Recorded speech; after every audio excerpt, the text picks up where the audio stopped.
In 1983, a team of deeply pious scientists conducted a radical experiment in an undisclosed facility. The scientists had theorized that a human without access to any senses or any way to perceive stimuli would be able to perceive the presence of God. They believed that the five senses clouded our awareness of eternity, and without them, a human could actually establish contact with God by thought. An elderly man who claimed to have nothing left to live for was the only test subject to volunteer. To purge him of all his senses, the scientists performed a complex operation in which every sensory nerve connection to the brain was surgically severed. Although the test subject retained full muscular function, he could not see, hear, taste, smell, or feel. With no possible way to communicate with or even sense the outside world, he was alone with his thoughts.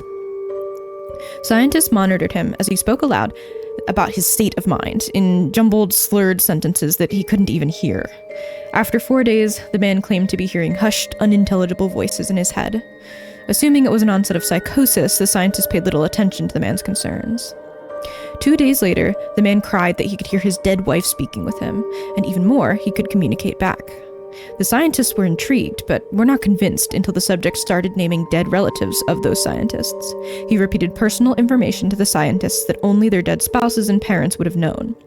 At this point, a sizable portion of scientists left the study. After a week of conversing with the deceased through his thoughts, the subject became distressed, saying the voices were overwhelming. In every waking moment, his consciousness was bombarded by hundreds of voices that refused to leave him alone.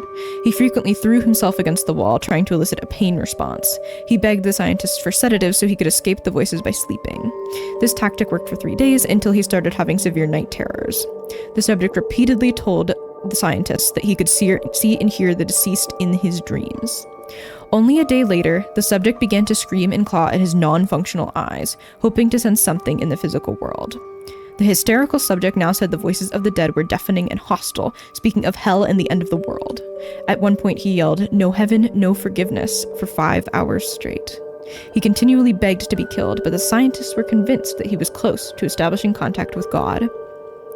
After another day, the subject could no longer form coherent sentences. Seemingly mad, he started to bite off chunks of flesh from his arm.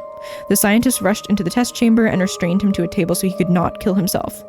After a few hours of being tied down, the subject halted his struggling and screaming. He stared blankly at the ceiling as a teardrop silently streaked across his face. For 2 weeks, the subject had to be manually rehydrated due to the constant crying.